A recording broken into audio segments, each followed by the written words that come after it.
India is in a very good position where we have good talent that is upcoming, and we are not only have talent for our country, but also exporting abroad.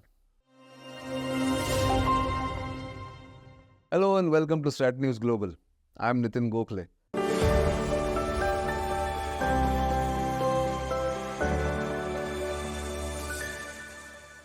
On our daily evening program, The Gist, we have an interesting guest, a technology czar, call him an enthusiast and an expert both, and someone who's right now in an advisory capacity at the National Security Advisory Board as a member of the NSAB, which works closely with the National Security Advisor Ajit Doval, and of course looks at national security in a very comprehensive manner. Pleased to introduce Anshuman Tripathi, who spent years together in the US but is back in India to try and contribute to the marriage between technology and national security and how it can be leveraged for benefit of the country. Welcome to this program, Anshuman. Thank you. So let me start with this.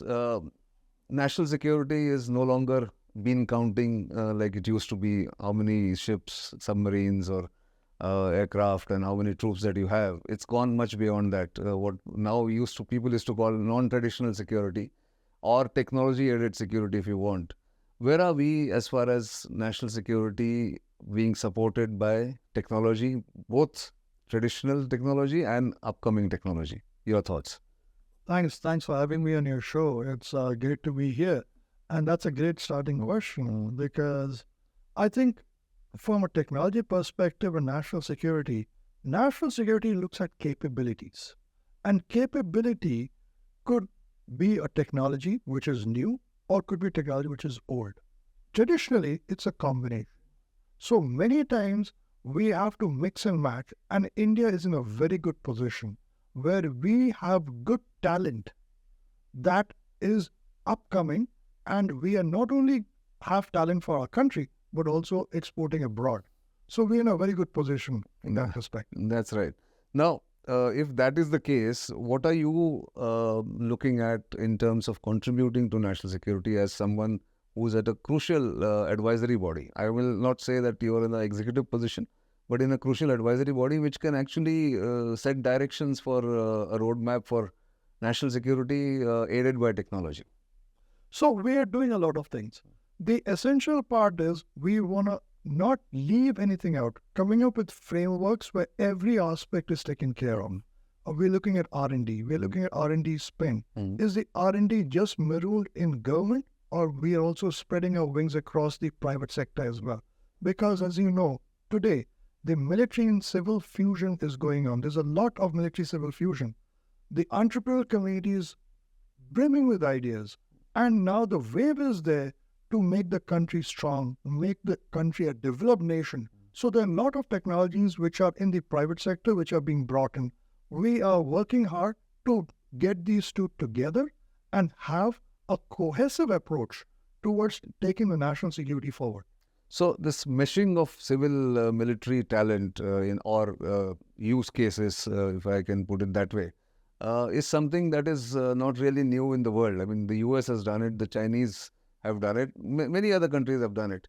In our case, maybe we were slow to start with, but is this a trend where now even technology which is, say, innovated or invented or developed by civil private players will come into military, or the military will ask for it and then the civil fellows will start working on it? Good question. A bit of both. If you look somewhere around the early 2010s, the Americans realized that technology envelope in the civilian sector had gone past the military sector. So the defense primes did not have that good a technology as the civilian sector. And a fundamental player in there was semiconductors. There you are. Semiconductors is what the chips got faster, the chips could handle more data, we could store more data, and we could access that data, in a jiffy. So that is what moved forward. And that has continued to grow, and every country has realized that. And that's why those technologies are coming in. Now, as those technologies come in, The very fundamental one that I like to tell you about is open source. There are a lot of open source technologies which have been developed by, technical contributions from the world over. Sure. Linux was the very first one, which was competing with Windows. Right. And after that operating system, now we have RISC-V processors. We got RD Pilot on the drones. So all the drones that we see in the enthusiasts, in the hobby world, a lot of that is running on open source. Then on CCTV, object identification, YOLO. So there are a lot of these technologies which are open source and are available for use, which are coming into the picture. Now, these are the solutions from the civilian side. Now, at the same time, the military establishment has the opportunity to say and demand what are their needs. When they give their needs, the entrepreneurial community can give back. And that is a faster process, which can be made a little faster. Standard problem of procurement, Sure. 2 hours is there. Yes. But we have solutions. And many of these solutions are there in the private sector. Right. Now, let me take you back to our first question and the answer that you gave, that it's a bit of both traditional technology and the upcoming or the future technology which should be looked at. And I think in this context, I was watching or listening to your small intervention at a seminar in Bangalore about 100 years ago, where were we and where are we now? And, really, have we really made that jump, or have we forgotten some of those things? So just explain that how do you mix or do the right balance between traditional technology or technology that is already proven or existing and the upcoming ones like AI and quantum and semiconductors to be used? How do you balance those needs? Interesting question. If you look, there are some technologies which are seen as foundational technologies on the basis of which other technologies are built, and they could be sector agnostic. The one that you were talking about, I gave a very simple example that, when we're talking about strategy, we use history as an example. History repeats, history rhymes. If you go back 100 years, at that time, Henry Ford was making the T-Motor Ford. At that time, his wife, Clara Ford, did not like to drive a T-Motor Ford. She preferred an electric vehicle made by Detroit Electric. Now, ladies back then preferred an electric car because electric cars did not need a crankshaft to start, didn't create any pollution, there was no exhaust, electric batteries. Right. So they all preferred it, and it was expected.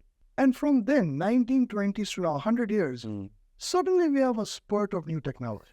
We have electric vehicles, we got Tesla, India is making so many of them, yes. What happened? What happened was gasoline became cheap. And so geopolitical economics came into the game. Yes. So technology per se is just technology. Who uses it?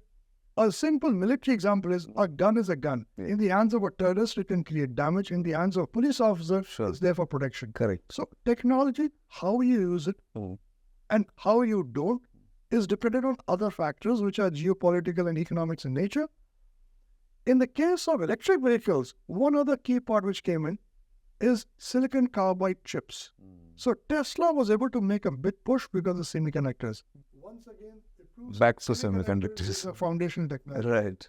And if you look at it, from back then to now, what all changed? If you go through a list, clothing, we wear similar kinds of clothes. Right. What has changed? Polyester yarn. Yes. That is simulated on computers, which run on semiconductors. So everything we can do has semiconductors at some level helping them grow forward. Absolutely. So in context, and there has to be a context for every technology, where how it is used in this, what you're trying to convey.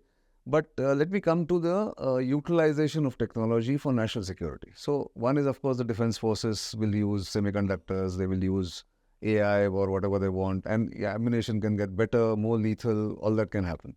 In terms of intelligence agencies, one of the fundamental things was about human intelligence, and of course, TechInt has always improved over the years, over decades. But now the attack on the Gaza Strip by the Hamas and catching Israel by complete surprise has rekindled the debate on whether you can depend so much on technology alone and gain what you want in terms of intelligence that you want. Where do you put this change that might come as far as combination of human and tech is concerned? Fantastic question. And I said this before also in that speech that you were talking about. Right. Technology per se is supposed to augment the human capability. Right. But unfortunately, technology ends up playing on the human failing that we become lazier. So what happens is, for example, we now type. So we have forgotten how to write. And this happens because of a concept called anti-fragility. You know, Nassim Taleb. Yes, Nassim Taleb. That's one. Correct. He says, fragile is something you put under pressure, it breaks. Yes. Anti-fragile is something which when you put under pressure, Expands or expands. Like the Indian concept, rakta beej. right. The Absolutely. more he bleeds, the bigger he becomes. Yes. Yes. So, and as they say in the military, the more you sweat in peace, the less you bleed in war. Absolutely. So, with all this technology, we're supposed to be augmenting, force multiplier. But unfortunately, the humans coming into the system today are not the same as what their predecessors were on their capabilities. So that has played a role which is rather unfortunate. And as many people have said, AI could make that worse. So we have to be very careful going forward that the human race, as a race, we continue to keep our skill sets alive. Right. The basic skill sets that we have, yes. Yes. And if we don't, we'll end up in, as Yuval Harari also says, two different players, one who have and one who don't. Exactly. On the skill The haves and the have-nots, yeah. on the skill set. Absolutely. And that is the clear challenges today. Even on the tech and the human side, we have a clear trade-off which many people did not understand earlier on, that this shift is happening. If you look at also the kind of words we use, so there's this, research which has been done on the vocabulary of the American president in the State of the Union address. And there's a clear fall in the number of words used, the different words in the vocabulary. Yes. This is I was reading that. They repeat the same words too often now. and now, and so the bigger words, that kind of stuff is where we have a problem. We have to come up with new policies to restrict that from happening. Sure. So you can't get carried away with AI, which is not the answer to everything. I mean, human intelligence is unbeatable, if you really see. So in that sense. So let me come back to more practical issues about where you are sitting and what you're trying to do. What are the semiconductors you spoke about. So first, tell us more about how semiconductor sector is going to develop in India. What is your forecast? And if I have to ask you, what are the other sectors India should work on or look at in the coming decade? If it is called a tech decade or India's decade, then what should India be looking at? Just not as a national security issue, but also for India to develop into maybe a 5 trillion economy and beyond. What are your thoughts on that? See, if you look at India as a whole, India is a big, large country. When we sometimes look at India, we forget India is not one country. India is more like Europe. Different countries all working together. And because of that size, it's not just one technology that we can focus on. We can focus on a lot of technologies at the same time. Right. We have the talent pool for it. Not only for India, but we're exporting talent. Absolutely. Going to the US, going to Europe, going to Australia, we got a large talent pool.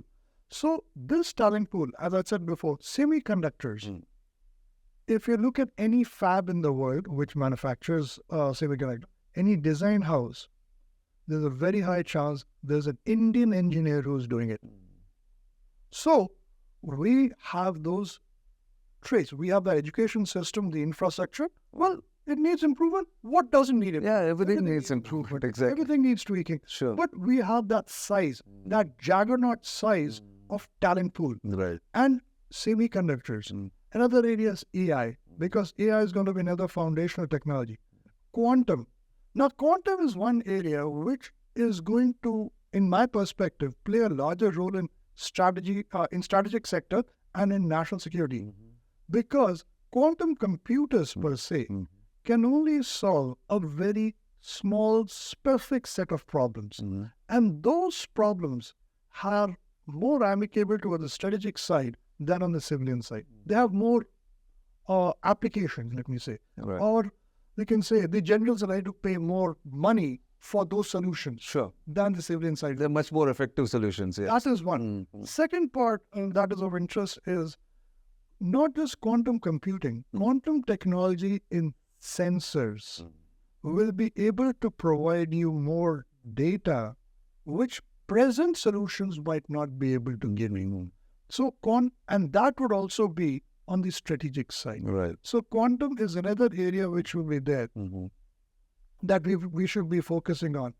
And in general, as I said, because we are a talent hub, we'll be exporting this talent to the rest of the world. So everything that we do impacts the world. Another part that I would say is we look at all the technologies. We have a lot of talent pool, but we don't have that much of IP. Original IP is not there. I mean, Original IP is missing. That is one area where India needs to grow. Right. Even in semiconductors. Semiconductors on the strategic side is more focused on compound semiconductor, gallium nitride, gallium arsenide. And India is very well focused and very well placed in those areas because we have been working on that side since we had the embargoes post-Pokhran 2. Right. So we've got GATEC, we've got other DRDO facilities and other academic institutions which are focused on compound semiconductors. But as I've said before, compound has a very niche market, Right. very small in comparison to silicon. Silicon, we have the best designers. We are looking at getting fabs in the country. We need to have our own companies, have our own internal IP. So Indian cell phones should have an Indian chip. Right. That is one area that we are looking at. That will be the next step in doing what? From assembling, only assembling phones, iPhones. So it's a process going Right. forward. And I think the Indian government and everybody is realizing those things. The Make in India program also has now matured. Right. We have reached a stage where both sides now understand each other better, and we'll, fine-tune our frameworks to take it to the next level. We are reaching that cusp where new frameworks will come in, which will empower the true entrepreneur a lot more. And those who were also ran or, looked at that opportunity just for the opportunity perspective might, want to rethink their values. Absolutely. No, you're absolutely right. This last decade, one has witnessed from close quarters the mindset change that has come into the decision makers in the national security setup about looking for India-made, original IP-based solutions for the armed forces, for the intelligence agencies and everywhere. I think this is a great base to start with and then take it forward. But thank you very much for your insights. I'm sure you will have a lot of things to contribute. But thanks for coming and giving us this perspective on where technology and national security actually converge. Thanks for being here. Thank you so much. Thank you. That was Anshuman Tripathi, a member of the National Security Advisory Board and a technology expert, if you want to call it that in a normal term. Do keep watching StratNewsGlobal. You know where to reach us. Our social media handles are visible on the screen. And of course, your feedback is important to us. So keep writing and keep letting us know what we can do better. Thanks for watching.